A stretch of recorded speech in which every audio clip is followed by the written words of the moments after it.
Back, 22 members of a Republican transition team are already meeting and talking about ways to implement the Republicans' pledge to America, and they're turning to some of the newest members of Congress for help. Congressman Jason Chavez of Utah is part of this Republican majority transition committee, and he joins us now from D.C. Thanks for joining us so early in the morning. Oh, thanks. Fired up. Ready to go. One of the things you said, Congressman, was that you didn't want to, you think that there needs to be some changes, and that you didn't want to do to the new minority, the Democrats, what the Democrats did to you as Republicans in the minority. Tell me a little bit more about that, and if you could give a specific example of what you would change. Well, I'm a freshman here in the 111th Congress, and I was terribly frustrated that it's been the normal practice of the House through hundreds of years that when an appropriations bill comes to the floor of the House, even the minority can offer an amendment. That hasn't happened under Nancy Pelosi. It's been one of the most tightest iron thumbs on the process that we've ever seen. I recognize I'm in the minority, but I should be able to offer an amendment on the floor of the House. That never happened, and we're committed to make sure that we don't do those same oppressive things to the Democrats. Well, when the Democrats were in power, they could figure out the rules as they wanted to have them going forward. And so now, for the folks who are watching right now, your message to them about the incoming freshman class will be?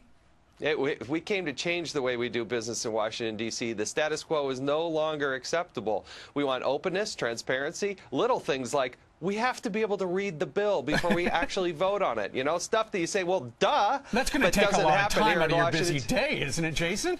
Well, if it doesn't pass the oh duh test, then you know we're going to reevaluate it here. Now we got some numbers and some people to actually make those votes happen. Yeah. Were you surprised that Nancy Pelosi said that she wants to run again and that they would actually vote to keep her in power? You know, we had what felt like to me, you know, it was a great Christmas on Tuesday and Wednesday, and then she decided to run again. I was stunned. I thought the message was pretty clear. You know, in the district that I represent in Utah and from coast to coast, you heard people saying, hey, we need to fire Nancy Pelosi. Right. And thought we had accomplished that. But, hey, the Democrats can elect who they want to be their spokesperson and to lead the charge over there. And it looks like they'll pick her again. Well, but I know that there are a number of Republicans who say, you know, we'd love to have her in power again. So let's just take that bus that had said fire Pelosi and change the F to an H, and let's make it higher Pelosi. They can do whatever they want. You know, if Republicans just do what they say they're going to do, we're going to do a great job. We have the pledge to America. We're committed to that.